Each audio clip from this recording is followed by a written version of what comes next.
Hello everyone, Ronan here, and today I'm posting our stream, or at least one of our streams, from Alexander the 4th turn.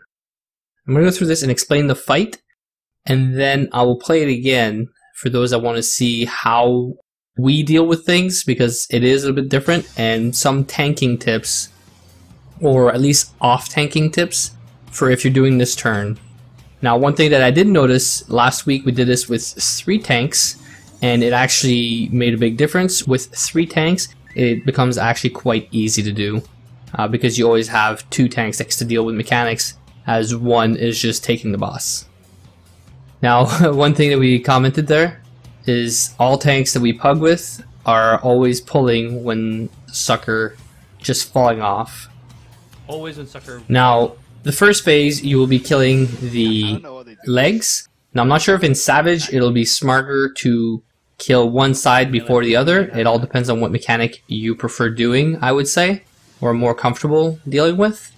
By this, I mean it may be smarter to kill both legs down in the first phase, depending on which mechanic is easier for your group to deal with.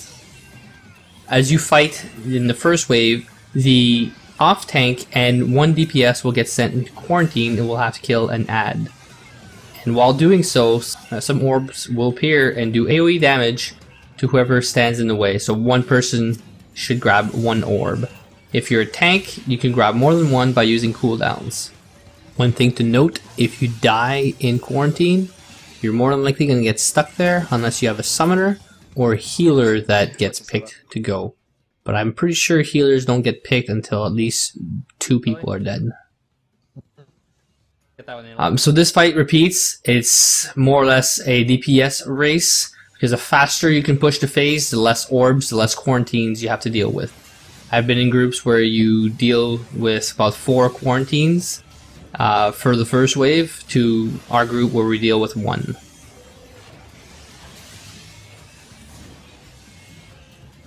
One thing I recommend doing, after the first leg is down, focus the manipulator, because then you will see the cast for the mechanics. You will see the cast for orbs, you will see the cast for quarantine. Did I not get the menu? On phase, we can handle it. Yeah. So after you kill the 1 leg, you start moving on to the next one. That will be the next phase. Now the next phase is different. It starts with tethers and will spawn ads. The ads have to be tanked separately because they do an AoE debuff, and once that debuff reaches 4, it'll do an explosion that will kill everybody in its AoE. Now the quarantine still happens, so you want to have your off tank burn them down as quick as possible with the DPS class. And when you get back, try to take an ad away from your healers, because they won't be able to burn it down. All this happens while there are tethers to be interrupted. Now again, faster you push this phase, the better, because it is a little bit more intensive than the first phase. And it will not have orbs during this phase. So a lot of this is coordination. You definitely want to have your DPS classes step up and help deal with mechanics.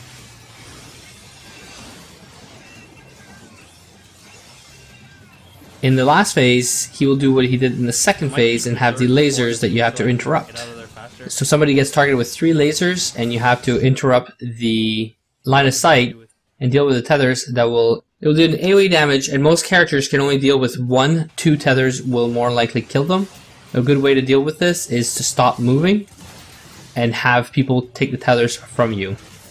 The damage is an AoE, so do not stack. Don't stand too close to this target. Stand closer to the drone that casts the spell.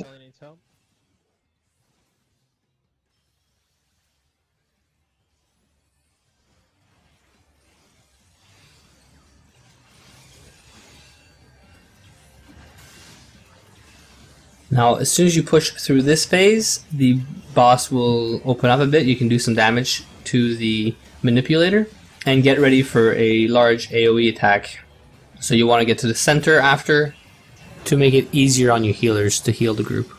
Mortal Revolution is an AoE. A good thing you can do here is have Convalescence and Defiance on for your Scholar to help him out do a bigger Adlo. Carnage 0 targets the main tank with a AoE missile, and you want to stay away from the main tank for the rest of the fight. Now, Judgment Mist is the buff the debuff on the healers, and they have to stay away from other people so they don't spread around the stacks. Carnage is the robots that spawn around the arena, and you want to interrupt their line of sight with their target. Discoid are the orbs that spawn. It spawns 6 orbs. They will start from the outer edge and move towards the target with a blue circle above his head. And that target has to either take the orbs, let's say it's the tank, or have other people step in. A DPS class should be able to take 1 orb without any complications. A good tank should be able to take 5 with no major issues. Generally, as a warrior, I managed to take about 5 of these without heals from a healer. So definitely the last phase is the crazier phase. Now he will also put a debuff on your healers, and that debuff prevents them from stacking with anybody. They have to, almost like AIDS we call it, or almost like rot, you don't want to touch the healers, so you want to stay away from the healers at all costs. You also will have to deal in the last phase with the orbs and the tethers. You will no longer get ads in this phase. You will also not get quarantine, which will help you push with DPS. This fight is a bit hard to pug because communication is a big component of this fight. But once you have it down, it's pretty easy. It's just a big coordination check. Now, we've noticed that you do not want, in the third phase, your main tank to have to deal with anything other than main tanking the boss, because that missile, if he has a bad timing and takes it with the set of orbs, he will more than likely die unless the healers are really on the ball. If he moves up onto a DPS class or a healer, he more than likely will kill them with the missile.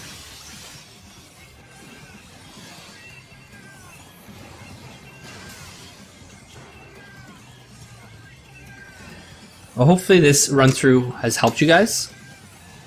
I'm going to restart the video and go more in depth about what I do and what I feel is very helpful, and not really talk about how as a group we deal with this mechanic.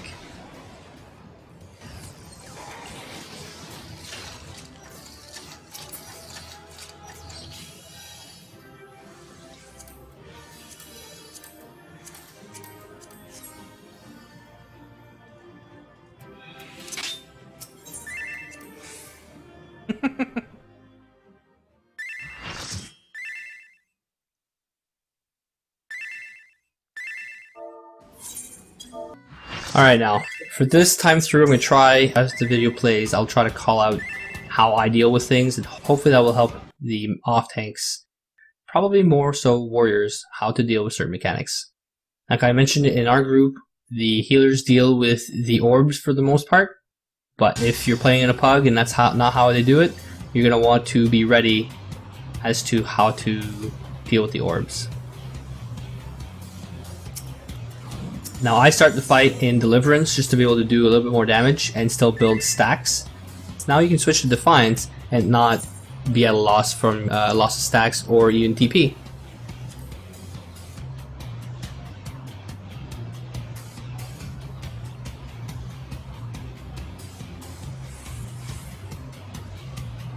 Always when Sucker falls off.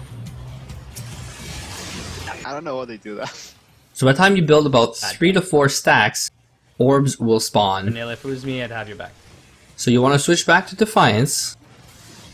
I use Vengeance to be able to take all the hits from the orbs and not take too much damage. And I move to the other leg and use Inner Beast. Oh yeah, I got those. Now with Inner Beast and Vengeance, take out the 3 orbs without any issues. Move back to the leg, start building more points and push DPS. Because if you're the off tank, you're going to get sent to the quarantine. Now one thing I noticed is that you want to push the ads as fast as possible, because when you're in quarantine, another mechanic happens whether orbs or adds. So you want to get out there and be able to help your party as much as possible. So I've noticed now that in our group it doesn't really matter. Our healers are well equipped to deal with the mechanics. But if I was in a pug, I would probably use Berserk to push the quarantine phase to be able to get out and help with the orbs or the adds. Now, the faster you can push the leg, the least amount of mechanics you have to deal with.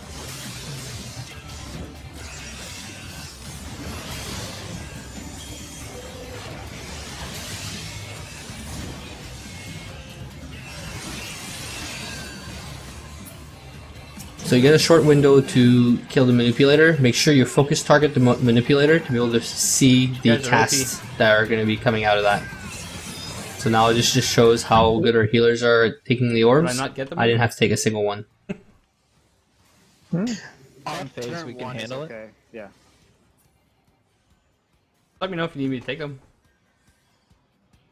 2 and 3 you may have to. I have cooldowns. So then you start the second leg. It's going to start setting those tethers. Make sure you get in between one tether and somebody, or at least try. Sometimes it's a bit complicated because other people are in a better spot than you. So it's a bit of a DPS loss.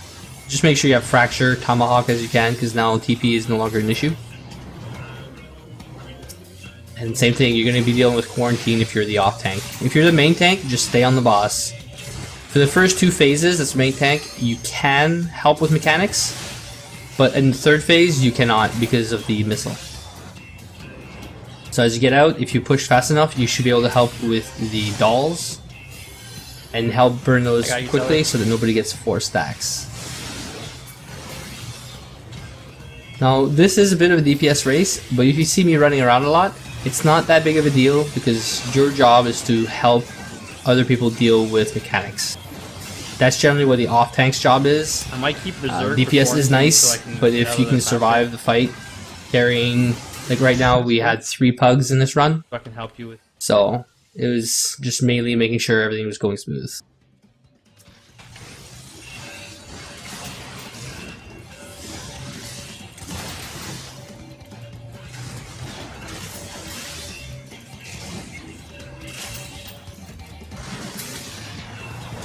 As soon as we landed, killed that doll, and then we just try to push that leg.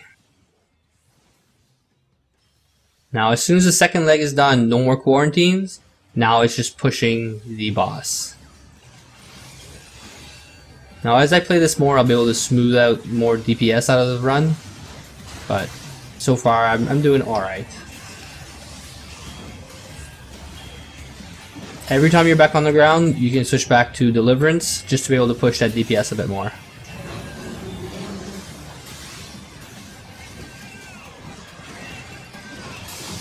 Now in the last phase, it's really important for you to deal with the orbs because the healers should not be moving too much. They should be staying in their positions so that they don't pass the debuff around to the rest of the group.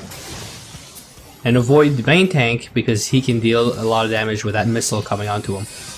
So make sure, whether you want him in the front, want him to a side, make sure you assign him a position so that he avoids the group.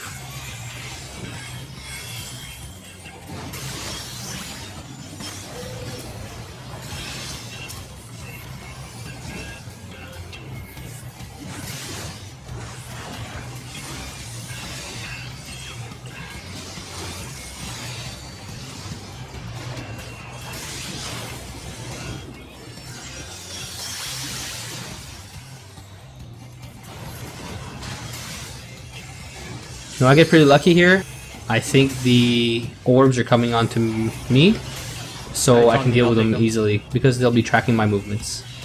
So make sure that when the orbs are coming, you switch back to Defiance, use Vengeance. I just told the group I'll be dealing with them, and as you can, go throw in an Inner Beast in there. So with Vengeance, if they were closer, Inner Beast would have been nice. Equilibrium will heal you an entire orb. Second Wind will help if you really need to. Even use Convalescence or even Thrill of Battle. But I think actually, looking back, I think I forgot to use Vengeance. So that one was mostly all on the healers. There's a lot of different ways you can deal with those orbs, especially as a warrior, because the self-heal of Equilibrium, Second Wind, Vengeance, Inner Beast, the arsenal of the warrior is really awesome and I really love it. Now movement here is key. If you get targeted by those tethers, stop moving, because if you move, it makes it harder for people to interrupt those beams. Now this is a fairly fast run for us. In a pug, you'll be dealing with a lot more mechanics, which is why it's kind of important to push the mechanics. So here I'll be taking the orbs. I have Vengeance on. I also did Inner Beast, and the orbs barely do any damage. Like they tickle. As an off tank, you will not be doing much tanking, so the cooldowns are free for you to use. I use Raw Intuition almost on cooldown for that extra stack, just so that I can push a bit more DPS. If you have any ideas, tips, or anything that you think I could do better, please feel free to post. I don't often play with other warriors. I don't play with many other off tanks, because mainly that's the class I'm playing. Post them in the comments below so that we can further help other people. But there's lots of different ways to deal with this mechanic. I'm looking forward to Savage. I can see a few things that Savage is going to throw at us. Thank you all for watching. Hopefully this video has helped you guys. I'll keep posting more videos. I have a few more ideas. I just need the time to put the audio together and render the videos to better quality. The streams I found that I do through OBS, I do them at 2800 kilobytes per second for the bitrate, and I find that the quality is not as good as if I was using Fraps. But Fraps also, if I was to record Fraps for 4 hours, my hard drive would be completely full.